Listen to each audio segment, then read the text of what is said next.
Hello and welcome back to another video from Hill and Valley. Today is December 23rd, 2024, so it's the end of the year and we wanted to provide you guys with another end of the year recap video where Rick and I sit down and talk a little bit about things we like this year and kind of what's happened and where the business is headed.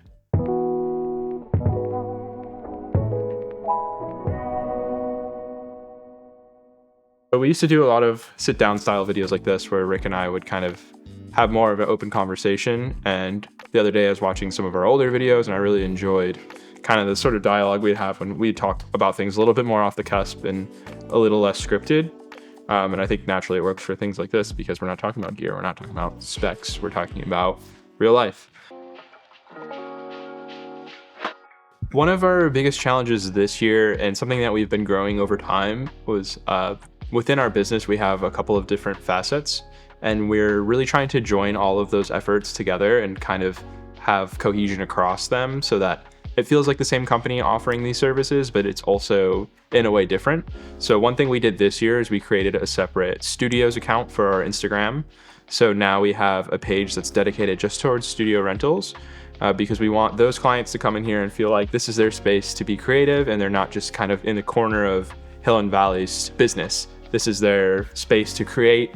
They're able to use whatever kind of equipment they want.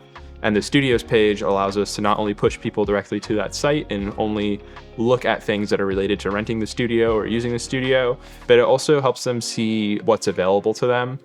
Before, studio rentals were kind of like a back burner thing where we would just, whenever they came in, we were happy to have them. But for us, it's turned more into a way we can help support the local community.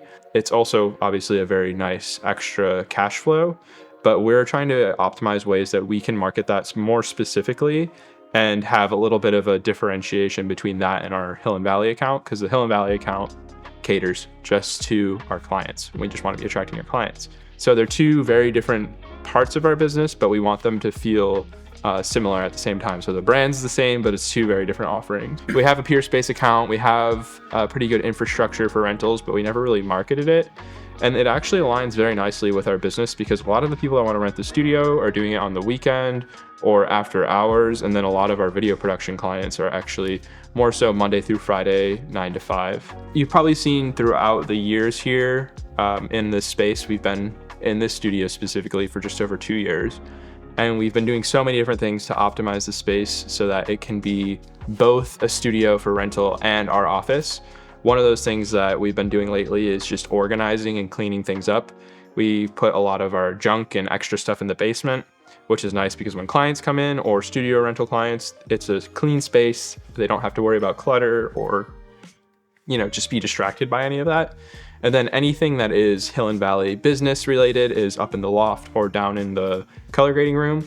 And then anything that's more rental oriented is out here in the studio. So when somebody walks in and they see all this stuff, they know it's available to them, it's useful for them, and it's not just some of our junk lying around. For the several years that we've been in business, we've relied on a few whiteboards to kind of keep track of all of our client work, as well as the email and our calendar. So I took the initiative this year to transfer all of our stuff to a website called ClickUp. This platform helps us kind of stay a lot more organized with clients and a lot of the needs that, or a lot of the deliverables that we need to send to clients. I wanted to move everything to a digital platform, so we at least had a backup in case something were to happen to the whiteboard. And so that it's easier for all of us to kind of log in, check it out, and see, okay, this is where this project is in the pipeline, and this is what needs to get done, and all that kind of stuff. What were some of the biggest challenges when it just comes to making sure our videos get edited and delivered on time? There's a lot of challenges that come along with that. I guess this year specifically was kind of keeping track of every deliverable for every client. With all the videos, there's often not just one deliverable for a video. I mean, nowadays with social media, we're often asked to make 3 to 6 small reels out of the videos we make. So it's keeping track of all of those deliverables to send to the client to make sure they're getting whatever they want, and also make sure that we're staying accountable, for the contract that we signed, that we're giving them everything that they need. On top of that, just staying organized with all of the clients in terms of post, because once it comes to me, I make sure that it gets, edited, first drafts, second drafts, final drafts. And with that, there's a lot of client relations. So a lot of, emailing the client, making sure, is this first draft, something heading in the right direction? And then with the final draft, hey, here's the final draft. Here's everything that we promised you. Does this all look good? So a lot of it, coming towards the end of projects, making sure that they have all the deliverables and making sure that we upheld everything that we signed on for and completed for them. We have become a little bit more grounded, and we're less likely to jump at projects that pop up that seem like they might be a really good opportunity but aren't entirely solid for us. And in the past, it was kind of like, oh, we'll try it. Maybe it'll build a bridge. Maybe we'll learn something from it.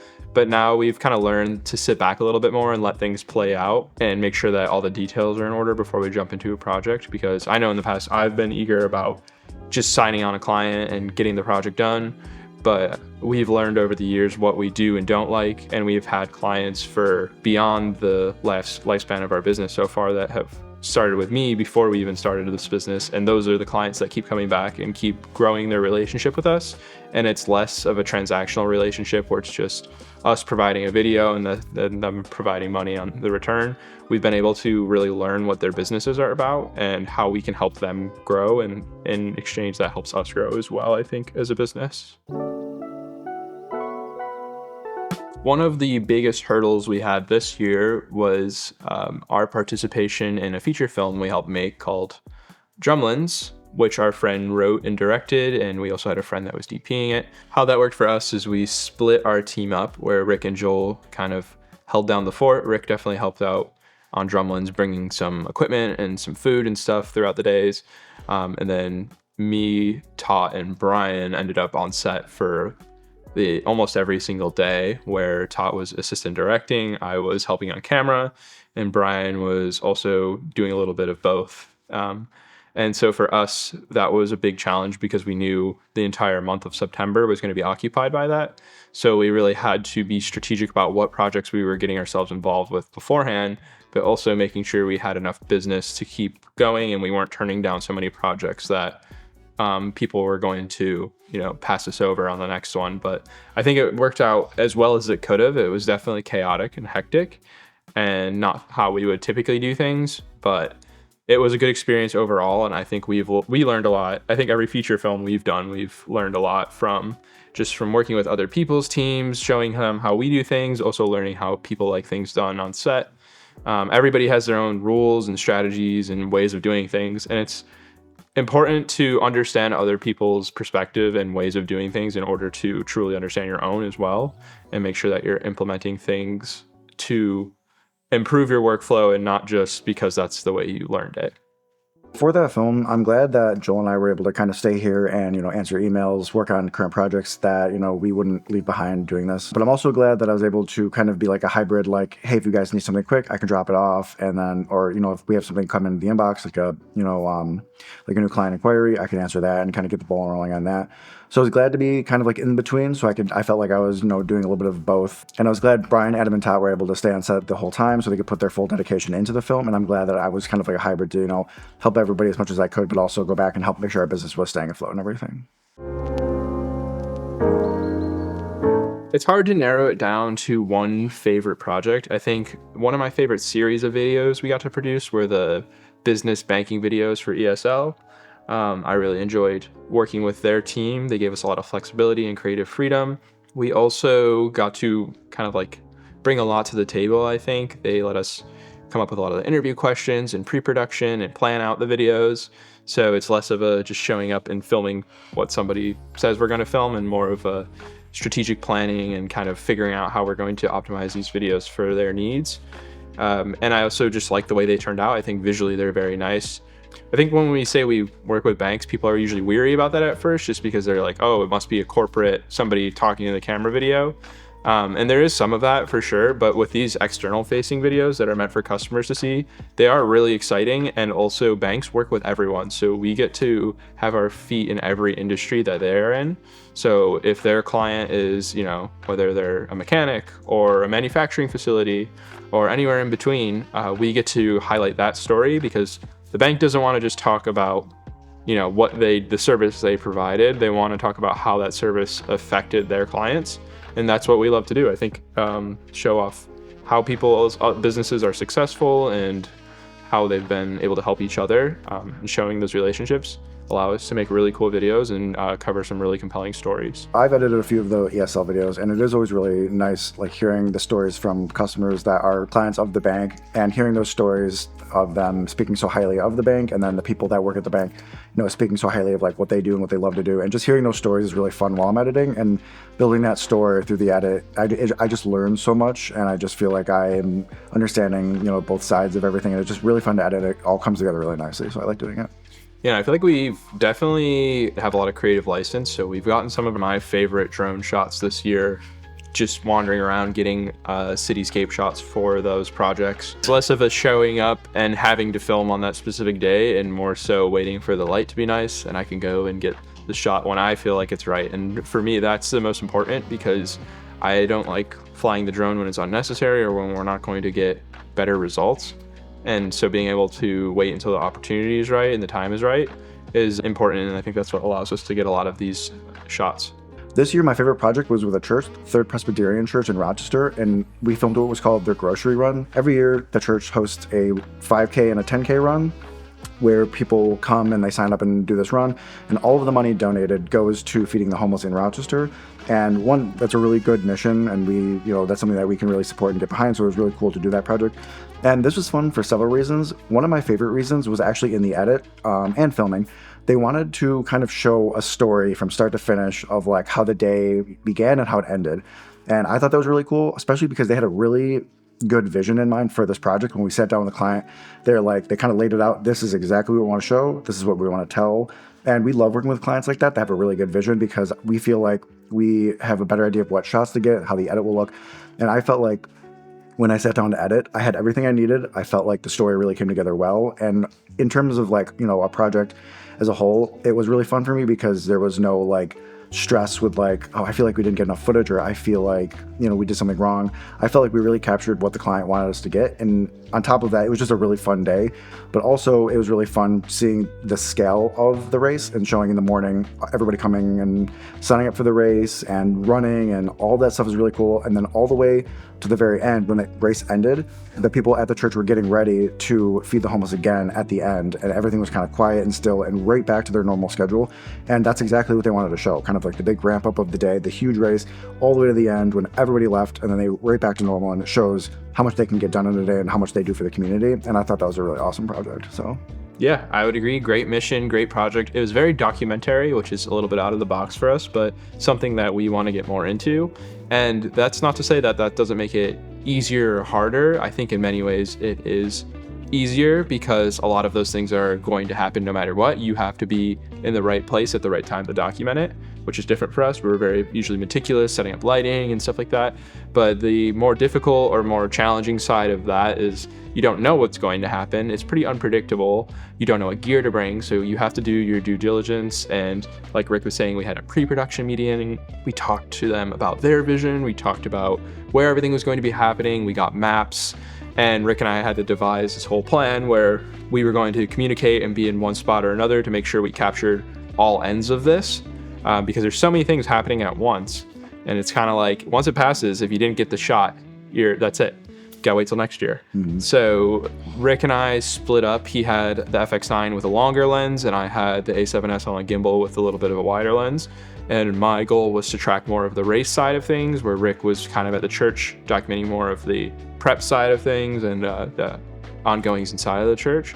And then also I brought multiple cameras to set up for time lapses to help tell the story, because I feel like time lapses are a really nice element that inform the viewer on what's going on. You could put them in between clips to show the passage of time. So having multiple time lapses and also drone work helped show the scale of this project.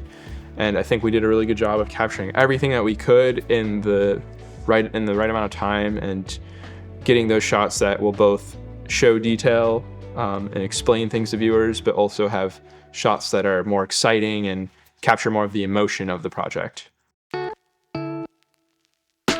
At the end of last year, we invested in the Mavic 3. We've been talking quite a bit about that. It's helped open up a lot of doors. We've talked a lot about how we use FPV drones. But this year, I think we went in a little bit of a different direction. We invested more in tools that help us either move gear or hold lights, rig lights up, because we feel like at this point we have the best image quality. We have a lot of the lenses we need. We don't need to rent anything. We have nice monitors. We have nice lighting fixtures. It's now more so for us expanding the possibility of using those devices. We bought like this little garden cart that helps us haul our gear around. We bought some nicer stands that we can wheel around and make sure we can bring lights everywhere we go to improve the quality of our videos. One of my favorite purchases that we made this year was our wheelie base for our C-stands. That's helped a lot because we feel like we can bring our lights in more places than before, because before we would kind of set up the light on a stationary C-stand, and then if we had to move it, we either had to break it down and move it or physically carry it. With the wheelie base, I feel like it opens up a lot more opportunities to kind of like, bring the light and use it more to our advantage, and it makes it a lot easier just to move locations and stuff like that. I think my favorite thing that we bought is actually that giant like 6x4 reflector that folds down. I use that thing all the time. It can be used as a massive scrim, which I like double diffusing light sources, so being able to separate the second stage of diffusion, and also just like a really big bounce or negative fill. And we use that on like almost every shoot that we do any lighting now. The little ones are great too. They're more portable and easy to use, but that thing just creates like a wall of light or diffusion wherever you go, which is amazing for how small it is, at least the footprint when you fold it up. One other thing that we've really doubled down on this year that we've already talked about was just like the behind the scenes content. I think we want to continue doing more of that, and we've invested in like a bunch of different mediums to be able to do that. Rick's gotten us some of the mini DV and high 8 cameras, and the reason we like doing that is because it's a lot less stressful. It has like a built-in look to it. You don't edit it too much. It's kind of is what it is. So we find ourselves using those a lot, because if we bring our ZV-E1 or another A7S, we end up turning that into another camera for the production. And that's why we started using film cameras to begin with, because it was like, that's here just to take pictures of us and our project, where the digital cameras are meant to capture the mission that the client needs us to do. And so we've invested in even more mini DV cameras and film cameras. And it's also really fun. Like, it's just fun to play around with these different formats. It's a little bit more of a challenge. There's a little bit of a learning curve, right? Yeah. So every year we host a few cameras and coffee events, and this year I believe we did 4, and they were very fun, and I felt like there was enough events. I think that we can do more events different than cameras and coffee. I would like to keep them quarterly so that we have time to do other events. We're not sure what that looks like exactly yet, but I know we have a bunch of ideas for other events with the community and with other creatives around, so we're hoping to do a lot more of that next year. Again, because that kind of falls under more of our Hill and Valley Studios type brand. That's something that's more community oriented. It's more about bringing in fellow creators and less about how it's going to promote our business of video production. It's a way for us to share our resources and knowledge with the community, which is something we feel very strongly about. We're both local to the area, and we feel like sharing these sorts of opportunities with people is the reason partially why we were able to get into our position. So it's important for us to be able to do these sorts of things. They're also really fun. We've made a lot of friends doing it.